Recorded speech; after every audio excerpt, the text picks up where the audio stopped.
What's going on, Mindset by Design crew, and welcome to episode 274. Hope you're amazing as always.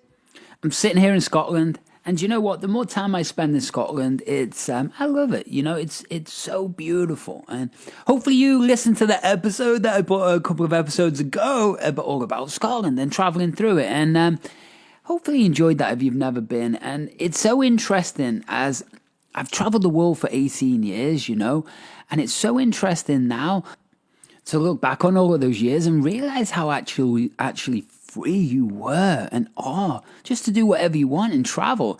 And I don't know whether that's changed, right? We're going to find out. We're going to find out this year. But really what today's episode is about, before I start going down a rant like I did in the previous episode, and if you haven't listened, you should go and listen to that previous episode. Are the media programming your brain, or are you programming your own brain? Really, not a conspiracy, nothing to do with it. It's really understanding how media and marketing and your brain work. So you really need to take control of it. So make sure you check that episode out. And the reason I say about traveling is that I start to look at all these different countries where I've been, where where I want to go. Do you know what I mean? And it's so interesting that we have such diverse leadership styles around the world, man. They think different, they feel different, their values are different. You know, their focus is different. And when we start to look at that, it's very, very interesting. We need some damn new leaders. Do you know what I mean? We need people who are going to go into, to fight for the country. And I don't mean physical fight. I mean political or mental, or that's what's required. We need some good people. Especially right now in the world, you know, we need motivation, we need passion, we need action. That's what has to happen. And I do my best through the podcast, and I'm going to be producing a massive amount of content because I've got quite a bit of content already done, like hundreds of hours. So I'm just going to start putting it out to everybody because it's needed, you know. And that's where it becomes our responsibility to step the F up. It really is. It becomes our responsibility to not play small, or to go after what we're truly wanting in life, or, you know, the things that we talk about or we dream in our back of our mind. Hey, I don't know what's going to happen, right? So we have to level up. And to me, that's an awesome thing, right? Because it gets rid of that little niggling voice in the back of your head, or that feeling in the pit of your stomach that you know is pulling you to expand. And that's what we all have to do, is expand to our full potential. And there's only one way to do that. Yeah, get in control of your mind. Mindset by Design, top 1% performer version of you. That's it. That's what has to happen inside of your own head. You have to eliminate everything that does not serve you anymore. Because what we've thought was real before is not real. And so we have to get rid of what doesn't serve us so we can just focus on what we want. And as I say, that what we want might just be freedom, but how we get it, well, that becomes the choice. And these are things that I really hand on heart wish should have been taught in school. Do you know what I mean? Did it help you? Did they give you a career direction or a path? Maybe they did. But the truth behind it is, the world doesn't really need more lawyers and coders. You know what I mean? And I'm not saying it's a bad thing, because it's not. It's an awesome thing, but it's the truth. What do we need? We need thought leaders. We need people who are going to lead other people. And I don't mean leading with no experience. No, right?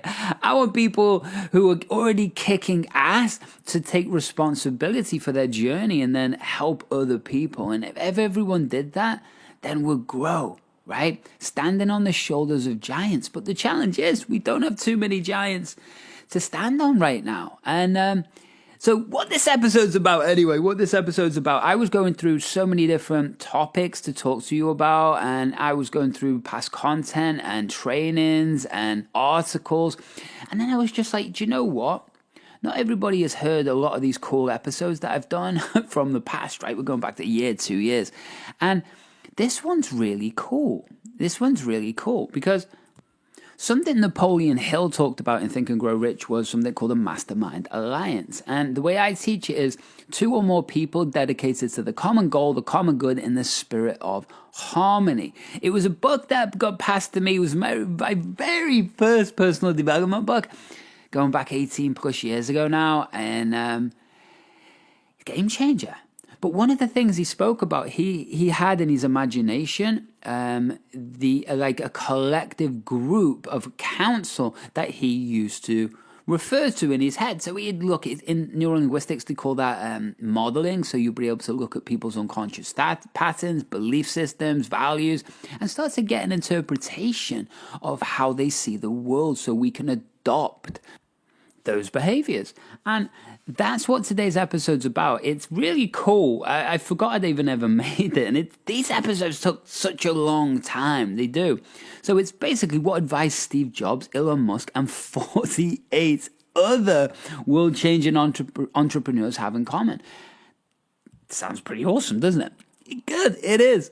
And I want you to really take on these advice. These are business people. They are. But the way I look at business is this.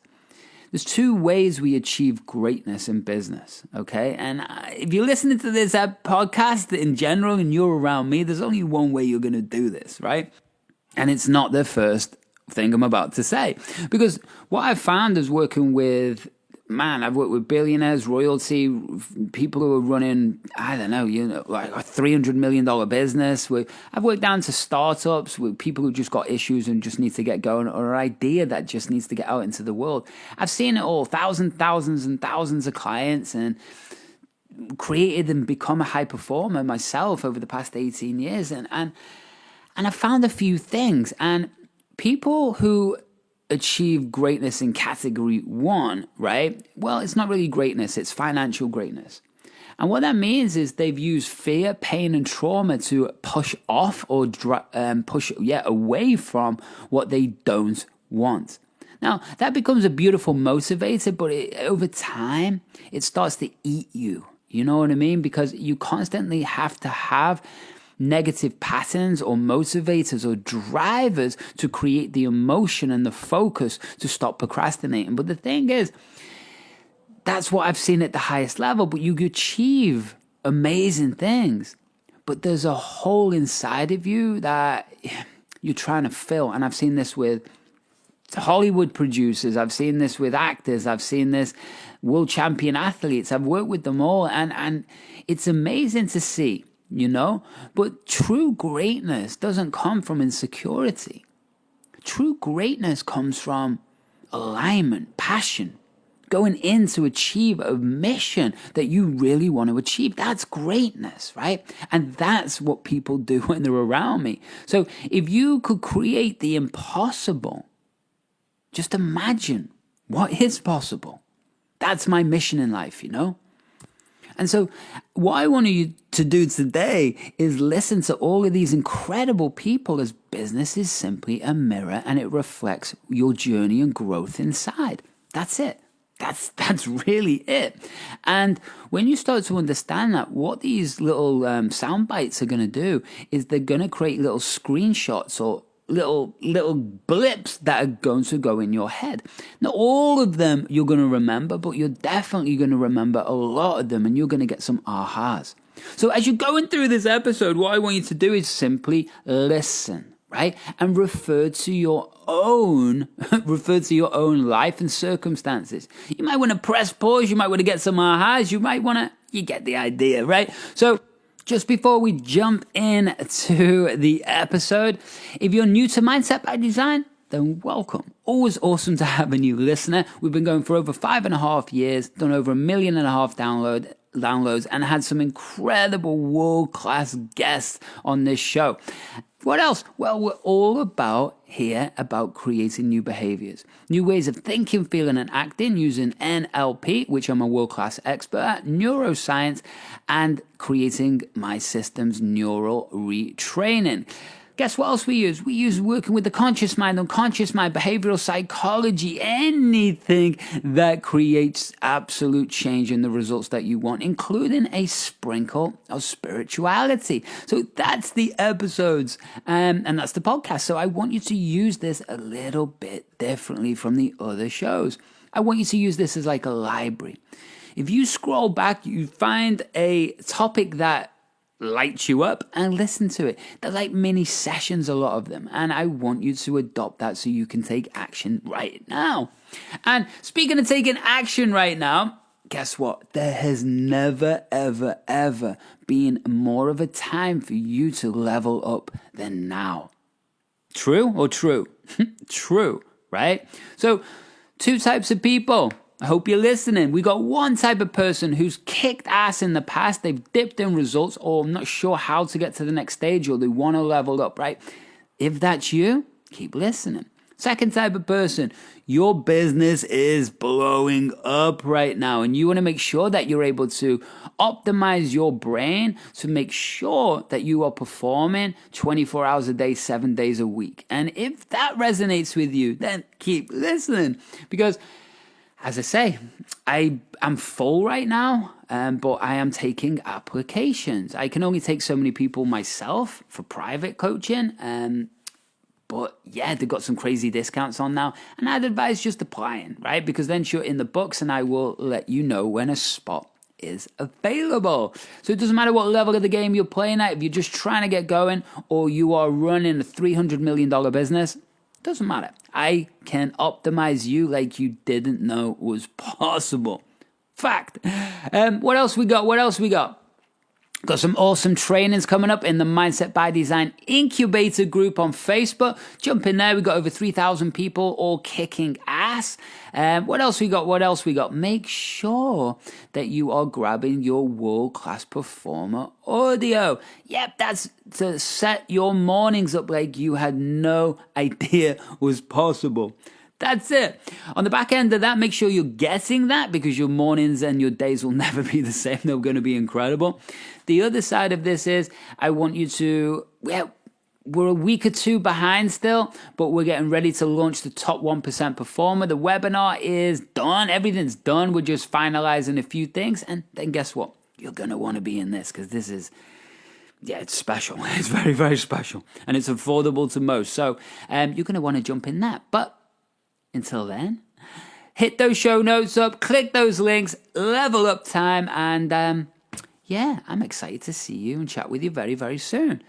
So what else? Well, it's time for the episode. So get your cup of tea or your coffee or whatever you're doing, especially if you're driving or on a treadmill. Best not to have some cup of coffees going, but you're going to do what you're going to do. So let's jump into today's episode, and I will see you at the end of the show.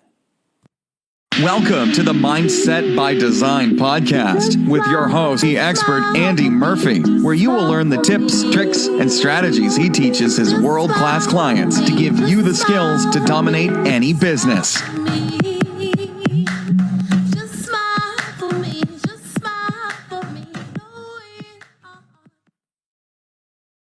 I want you to realize that for you who are new to my story, I want to put this episode together. It's about motivation, and it's about entrepreneurial motivation. And I'm going to introduce you a few concepts, but I'm really going to play a load of clips from people like Steve Jobs and Mark Zuckerberg and all those people, because those are the people that I've always aspired to be like. And I don't mean that in the money context. Years ago when I was 26 and stuff, yeah, absolutely. That's what I was heading towards.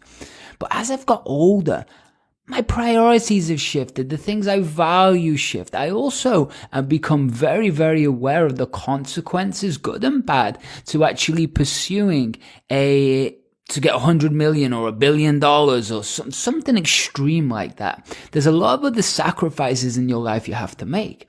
And a little bit about my story, if you've never heard it, right? I'm not going to go into it. I'm going to point you to a link another day, right? So you can listen to it in full. But at the age of 24 years old, I was working in computers in the UK, and I just flew. the other side of the world. I didn't want anything to do with Europe because it was too easy. I was working in IT at the time, and a little secret, by the way, and I'll let you into a little bit of a secret. At that point, before I got into computers, I was working in a car factory. Before that, I was washing dishes in restaurants, and there was just no work in Liverpool when I left school. And I fell into a few different jobs, but I was working in a car factory, and it was horrible. It was horrible. And at that moment, I was going out with a girl for like 4 years, and she had relatives in Australia, and that's where we went. I was working in that car factory on the line, putting parts together, and it was like feeling like you were in a prison. You literally were trying to, you were trying to survive each day. You know, it's violent in there. It was crazy in there, right? And so I saw Australia with my girlfriend at the time, and we went for a month with relatives, and I remember coming back, and the decision I made in my head was, I don't know how I'm getting back, but I know for 100% certain I'm coming back to Australia very, very soon. And the thing was, I came back, and I was working in this job, and I just couldn't handle it anymore. And then computers popped up, and 15 years ago, that was the IT industry was booming, right? It was just going through that peak. So I jumped into computers, but the thing was, I didn't own a computer. I'd never even double-clicked a mouse, and I didn't have any money to buy a computer, right? So I started studying, and I studied a lot. And then basically spent 18 hours a day studying from books, still didn't have a computer, and basically failed the Microsoft certified professional qualification. How many times? 8. Think about this. I failed it 8 times. I still didn't have a computer. Do you think it stopped me? No. I went to job interview after job interview. I traveled, I drove, I went everywhere until I found the right company for me. And I was very, very lucky, and it was a very, very rich company. Like Aston Martin's, Ferraris in the driveway, 99% of all Concorde bookings in the world went through them. They were a luxury holiday company in a place called Chester in the UK, an old Roman town overlooking a beautiful river. And that's my first smell of money. And my questions were asking, how do I do that? How do I get that? How? I'd never even seen money before. I'm from a very working class background, right? And at that moment, my brain started to shift, and a year and a half went by working in computers, and the thing was, I started to cause chaos. And I really did start to cause chaos because I was a little bit bored, knew there was an advancement for me, and my manager really liked me. And he said, look, Andy, this is a tight-knit company. There's no really where for you to progress up. So what I'm going to do is give you 3 months money. You go and get the qualification that you need, and then you go and get the job that you want. And I was like, really? He's like, yep. I said, awesome. I'm going to Australia. I studied for another 6 weeks, passed the Microsoft qualification, and flew to, Australia. Didn't know anyone, didn't have a job, and didn't even get into computers. This is where NLP all started. I don't know why I'm telling you this story right now. I've got no idea, but if this is the first time that you're listening, bear with me or go and listen to some previous episodes, right? So there I was, arrived in Australia. And what was amazing about that was I remember only having £2,000 in my bank account. And by the way, I spent that in a month because I was staying in hotels because I didn't want to stay in hostels and I didn't have anywhere else to stay. And I remember standing outside this hotel that I couldn't afford to be in anymore. And I had my bags, and my bags were pushed against the wall. I was standing in front of my bags, and I was just looking left, right, like being a soldier, protecting my stuff.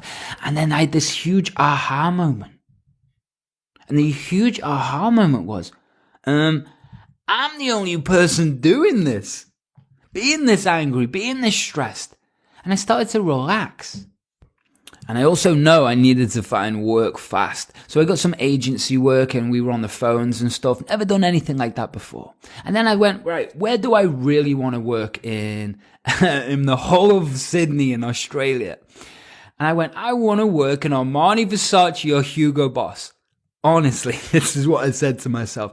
I'd never worked in retail really before. And basically put a resume, CV together and walked in those 3 places, nowhere else. Those 3 places, walked up to them and went, here's my resume, have you got a job? Crazy thing was, all of them said yes.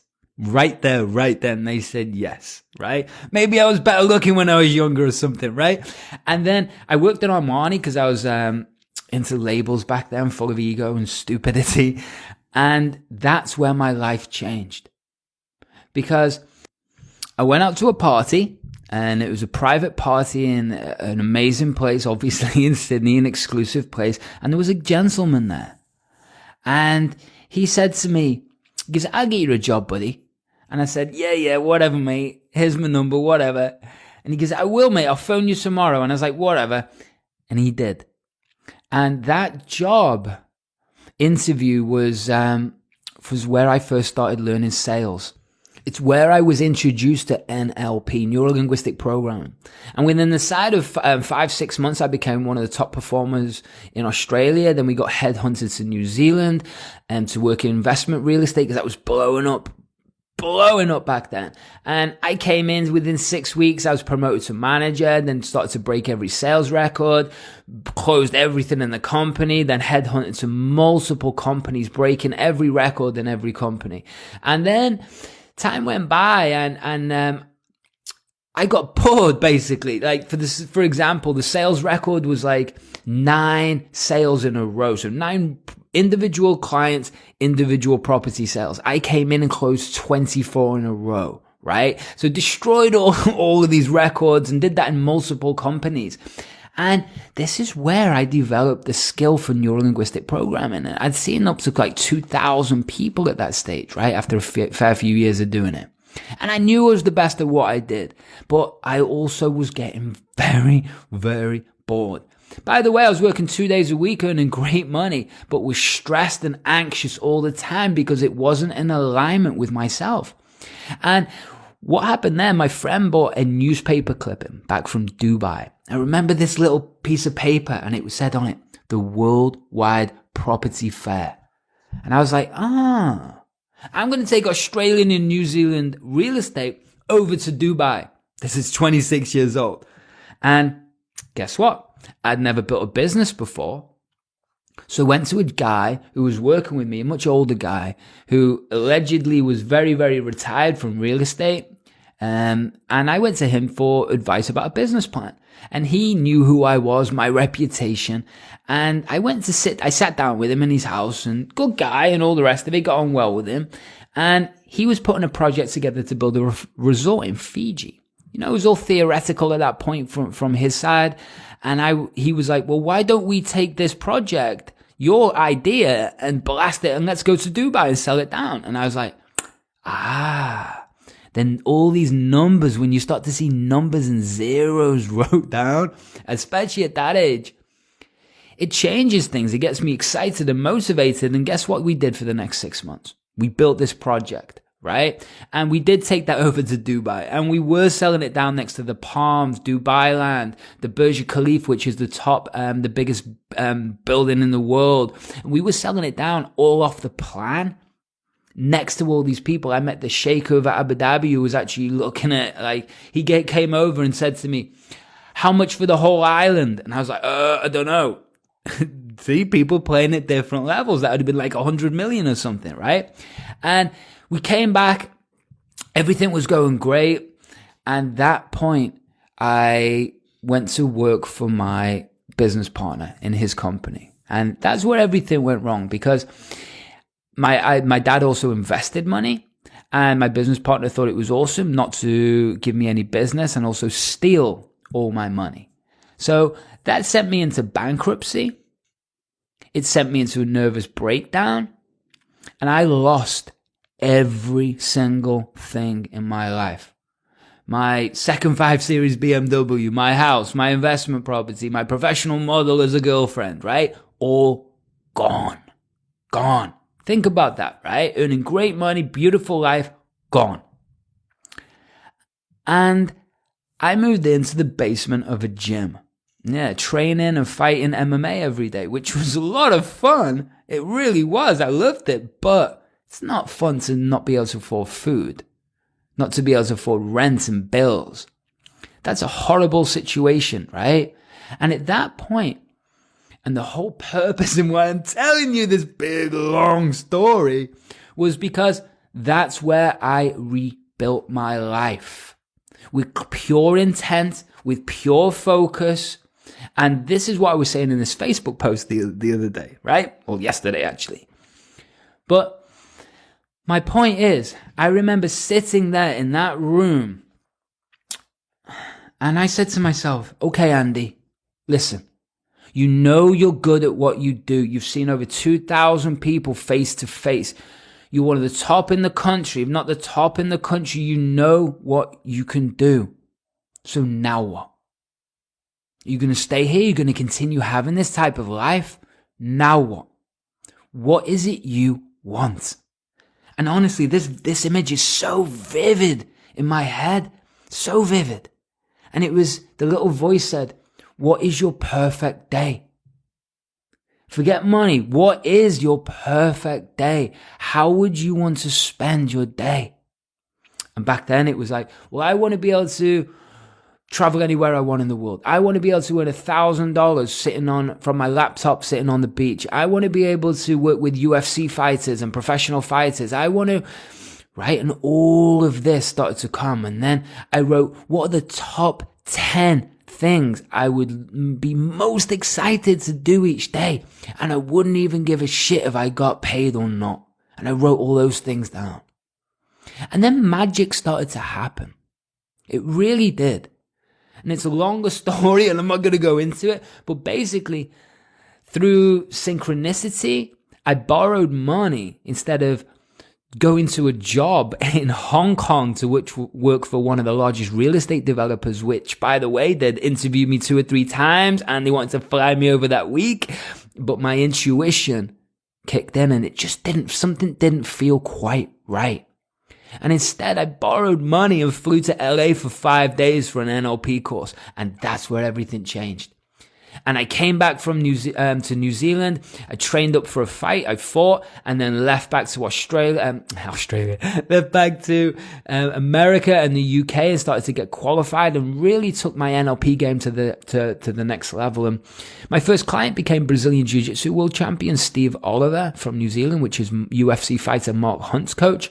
And that's where I started working with professional fighters in LA, and that transitioned into everything you can imagine, from post-traumatic stress disorder to OCD face-picking disorders to anxiety attacks where doctors couldn't fix these people and they're collapsing on the floor, to special force commandos, for people getting ready for cage fighting, for everything you can possibly imagine. And that's the world it took me forwards into working specifically with entrepreneurs over the world.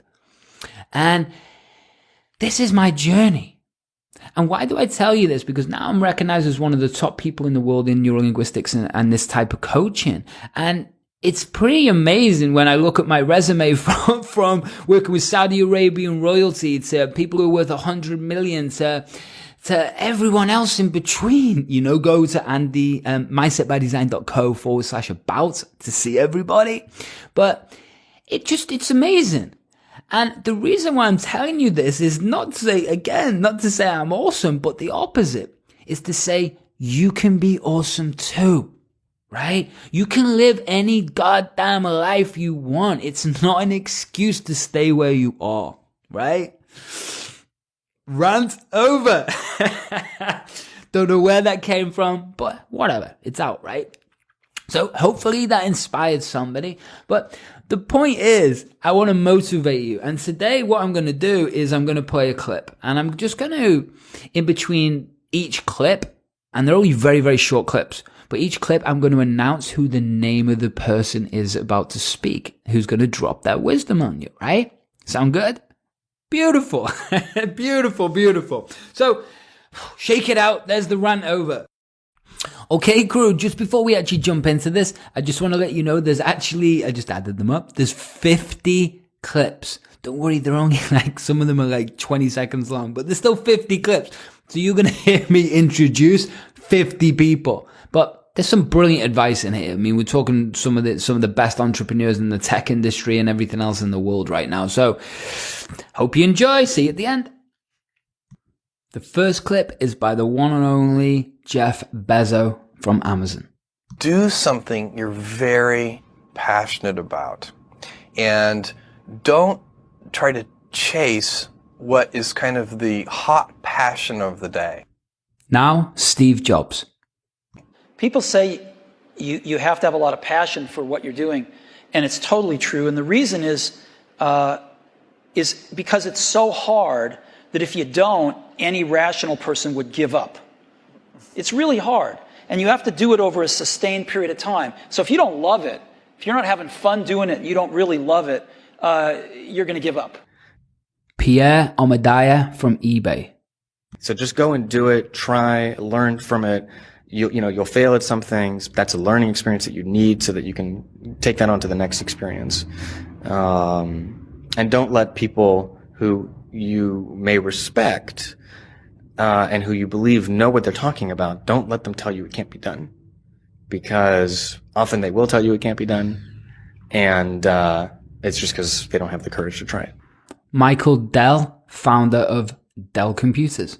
I think people that look for great ideas to make money, aren't nearly as successful as those who say, okay, what do I really love to do? What am I excited about? What do I know something about?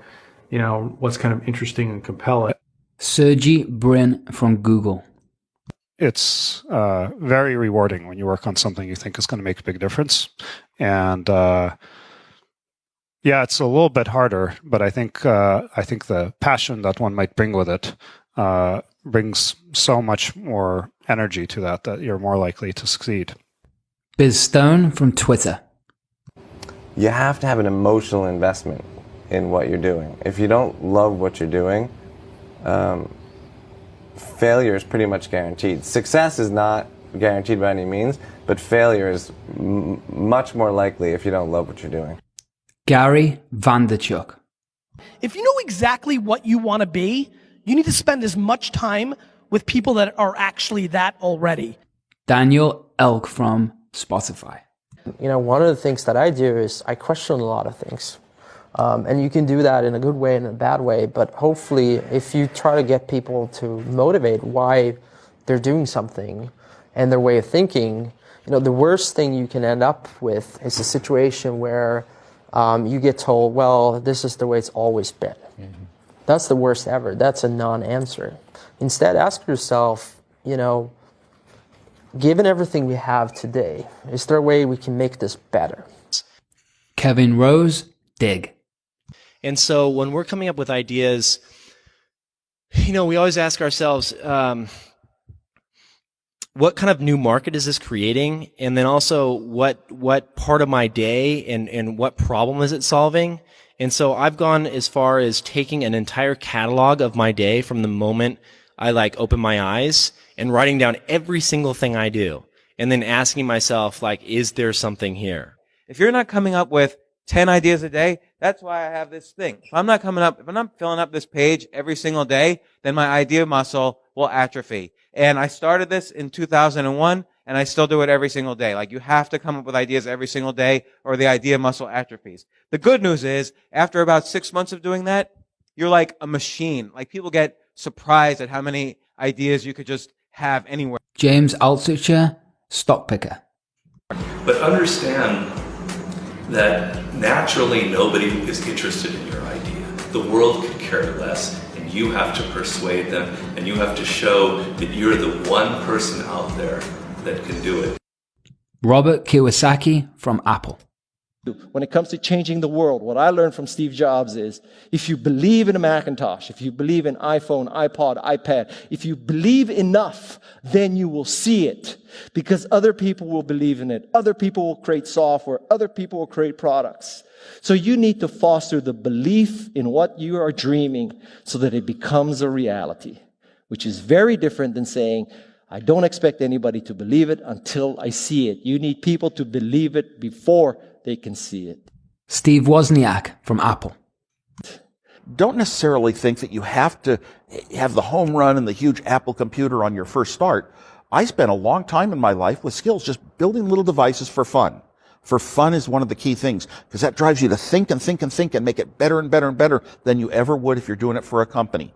Build things at first for yourself that you would want. Mark Cuban from the Shark Tank and many other places. For somebody aspiring to, take things to the next level or to even surpass their wildest dreams, there's always going to have to be an element of luck. But I think more important is putting yourself in a business that can be ubiquitous, that really doesn't have limits. Because otherwise, there's always going to be a grind to it. But if the business, if it can't be something that you can visualize every business using or every consumer using, it's going to be tough to scale to be big enough or to have the perceived value. Sam Altman from Y Coordinator. Idea about what you can say. I know it sounds like a bad idea, but here's specifically why it's actually a great one. You want to sound crazy, but you want to actually be right. Tony Fadell, Nest. Because when you're trying to differentiate, when you're trying to do something different, there's going to be that gut moment, that gut sense. Is this right? Is this not right? If you're not having doubt, you're not pushing the boundaries far enough. Danae Ringelman from Indiegogo. Don't think about how do I get big fast.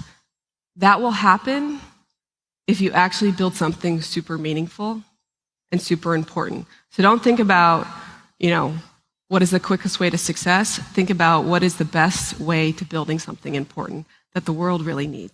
Simon Sinek, Start With Why. This little idea explains why some organizations and some leaders are able to inspire where others aren't. Let me define the terms really quickly. Every single person, every single organization on the planet knows what they do, 100%. Some know how they do it, whether you call it your differentiating value proposition or your proprietary process or your USP. But very, very few people or organizations know why they do what they do. And by why, I don't mean to make a profit. That's a result. It's always a result. By why, I mean what's your purpose? What's your cause? What's your belief? Why does your organization exist? Seth Godin. So when we see a kid with a lemonade stand, it's different than when we see a vending machine selling lemonade, even if it's exactly the same product, because the story around it is what people are paying for. So when I meet small business people, all I ask them is not what's their balance sheet, but what's their story. Why should I pick you? Why do I care about what you're doing? And if you start giving me all this inside baseball statistics about why you're 2% better than some other competitor, I'm already glazed over, because that's not part of the way I see the world. Ev Williams, Medium. That I have to want this to exist in the world. I have to not, so it's a similar rule, just say, if this was successful and I had nothing and I was not involved and I got no money off it or would I want it to do well? And that's a great check, I think, to know if you really feel good about the idea and can be passionate about it. Reid Hoffman, LinkedIn. One of the things I advise entrepreneurs to do is when you have an idea, so a classic entrepreneurial impulse is to hold the idea close to you and not go tell people because, the idea is so special. Right. That's almost always a mistake. Go talk to Why is that a mistake? Yeah. It's a mistake because your actual real competitive advantage is not that you have this idea that you have locked away in your closet, which may or may not be accurate and you have no idea which it is. Your actual competitive advantage is if you're assembling the intelligence around, does this idea work? What is the right team? What is the right learnings? And we're essentially in motion. Jack Dorsey, Twitter. The hardest thing to do is start. You have all these ideas and everyone has an idea, but it's really about executing the idea and building the idea and attracting other people to help you work on the idea. That is the biggest challenge. But the way to begin is to get the idea out of your head, draw it out, talk about it, program it if you're a programmer, or make it if you're building something. Kevin Systrom, Instagram. Like, you don't have to be the best, but you have to be dangerous, right? You have to learn just enough to be dangerous to build an idea, concept it, and show it to the world. And then it turns out there are lots of other people, including all 170 employees that work at Instagram, who are much better at doing all that stuff than I am. But you need to find people who can, be drawn to the idea that you build, and then they end up taking it and making it even better. Drew Houston, Dropbox. One way to conceptualize what makes a good product is, good engineering is part of it, good design is part of it, but really it's, one way I think about it is maximizing the probability that someone shows up at the front door of, your store or your website or whatever it is and ends up with a solved problem. Brian Chesky, Airbnb. And oftentimes the best methodology is to start with the perfect experience with just one person, get that right, and then figure out how to scale something great instead of scaling something not so great and then trying to improve it. That's really hard Peter Thiel, PayPal. to do. And so I think when you are starting a new business, you don't want to go after giant markets. You want to go after small markets, and you want to take over those markets quickly. Elon Musk. Constantly seek criticism. A well thought out critique of whatever you're doing is as valuable as gold. And you should seek that from everyone you can, but particularly your friends. Adam Schaaf, Imgur. If you're not utilizing an online community, then you're at a disadvantage to those who are. You can be asking online communities what they think about your ideas, or if they have any advice with what you're working on. Not only will you hear from people who are passionate about the subject, but you'll be hearing from people all around the world, each with their own experiences and stories that can help you. Chris Sacca, venture capitalist. And there are a lot of people from whom we can learn a lot. And I think the one piece of advice is don't underestimate anyone you come across ever. Right. Like whether they're, a blue collar worker waiting for the bus, or they're, helping you they're the server or bartender at the restaurant, or they're a lower ranking employee. I mean, the smartest leaders I've ever seen have always gone around the room and asked for everybody's opinion. Paul Graham, Y Combinator. Most startups that fail do it ultimately because they did not make something that people wanted. They made something that, that they thought people would want, but they were either in denial about it, whether it was actually any good, or somebody else came along and made something that people wanted even more. Dennis Crowley from Foursquare.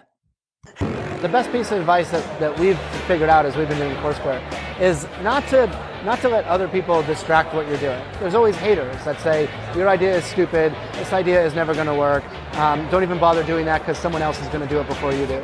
And if we listened to all that feedback that we were getting, all that negative feedback, we would never have built things, we would never have prototyped things. And that's how we really got to where we are. Like, we saw things that we wanted to build, and we just went out and built them.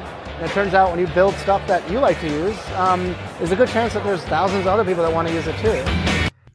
Eric Ries, from the author of The Lean Startup.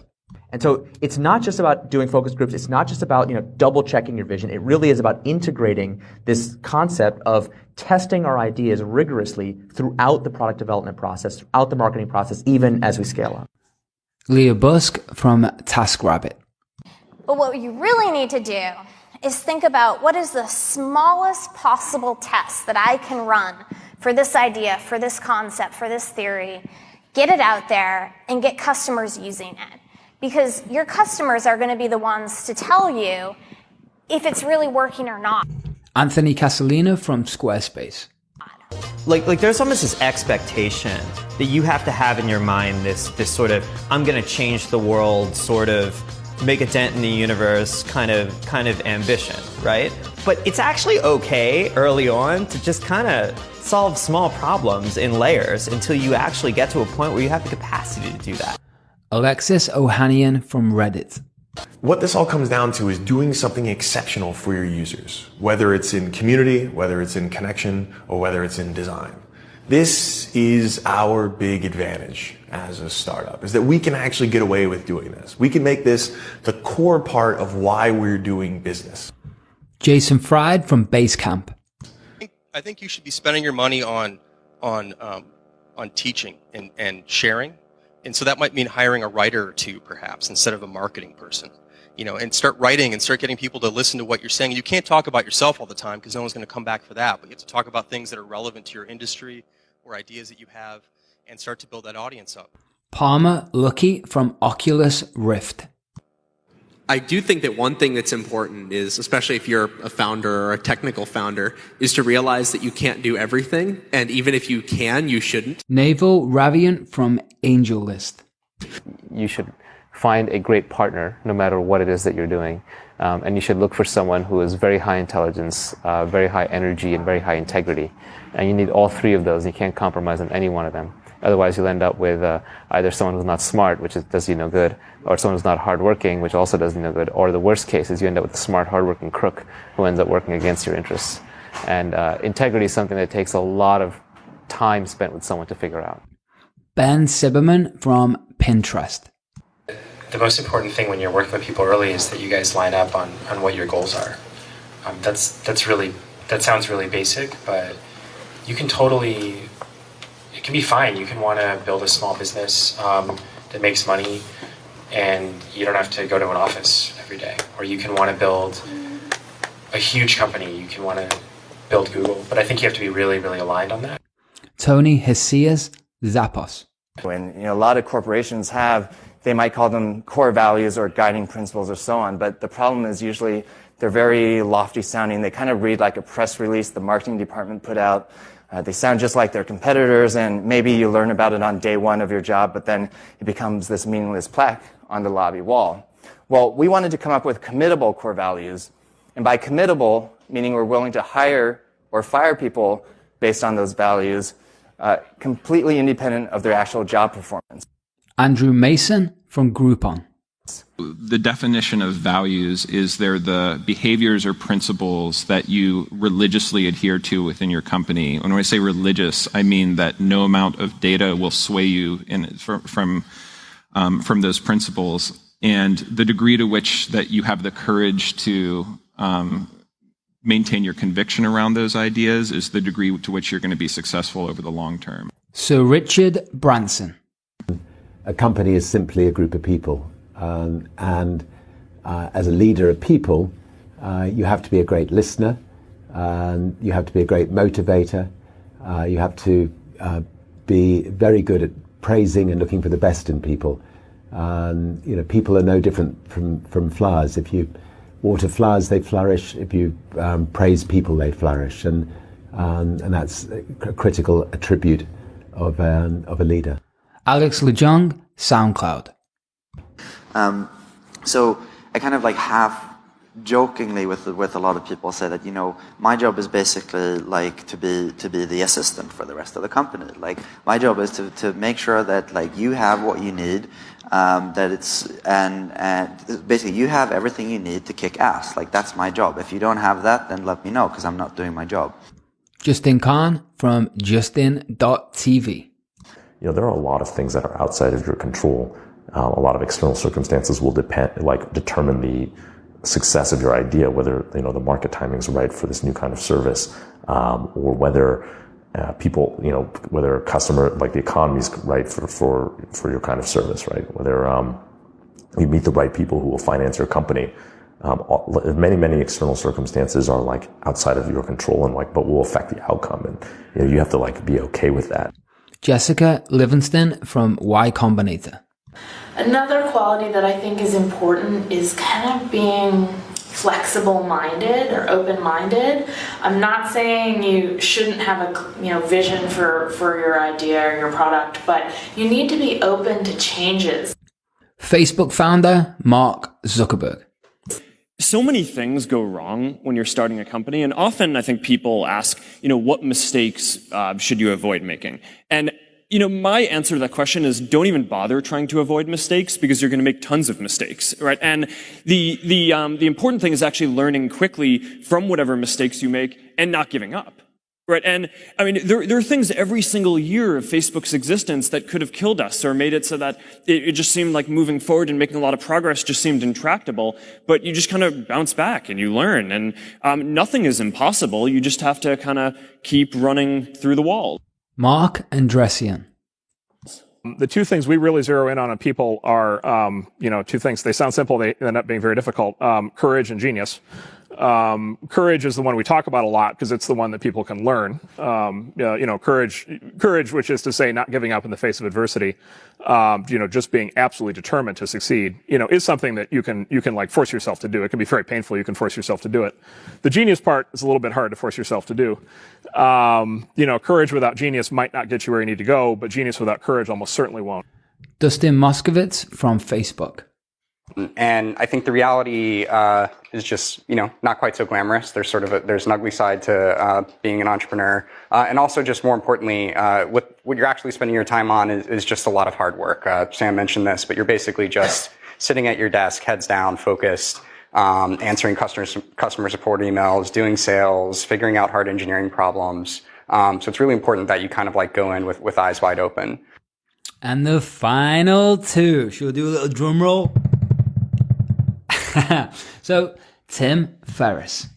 Optimism has a place, but I think even more so for the first-time entrepreneur, you need to be pragmatically pessimistic. What I mean by that is you need to define all of the worst-case scenarios in terms of financial loss, time loss, etc. Look at what you will learn if that happens and accept and come to terms with that before you ever start.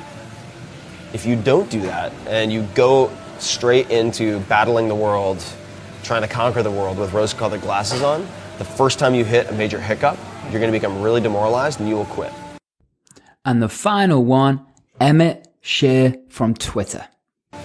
If you don't love it, you won't make it through the long period of pain that is inevitable. So make sure that you take care of yourself during the process. Make sure that you take care of your mental health, your physical health while you're doing it, because it's a long road.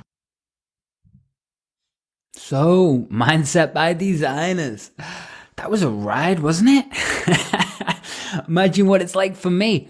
But I really, really wanted to share that with you because I got a lot out of all of those little tidbits, those golden nuggets and quotes. And I think the last one to me was probably the one of the most powerfulest, because we all have these visions and drive and we're all heading somewhere, and these people have wisdom, right? We can talk about the law of 33%, but these guys are 10 to 15, 20, 30 years ahead of wherever you are in the game, even if you're a 7-8 figure earner. And you might know some of these people and hang out with them, right? And hey, if you do, give me some feedback and let me know at andy@mindsetbydesign.co. Because I'd love to have a chat with you. The other thing is, the last comment by Amit from Twitter was, look after yourself, right? And I teach this one all the time. After going through nervous breakdowns and all the rest of it over the years, guess what? You've got to look after your body. You've got to look after your mind, and you've got to look after yourself and your soul, man. Because at the end of the day, we don't know when this ride's over, and we can only do our best. So be kind on yourself through this crazy entrepreneurial journey. So, probably an episode you want to share with a few friends, share on your page, and probably want to listen to again a couple of times, right? I get it. Make sure you're checking out a few of the past episodes, and definitely make sure that you're heading over to the show notes. Time to level up. If not now, when? Pumped about connecting with you somewhere, somehow. Until then, you have an amazing day, an amazing week, and oh yeah, one more thing. Why don't you smile for me? Thanks so much for listening to today's episode of the Mindset by Design podcast with your host and NLP expert, Andy Murphy. We'll catch you next time.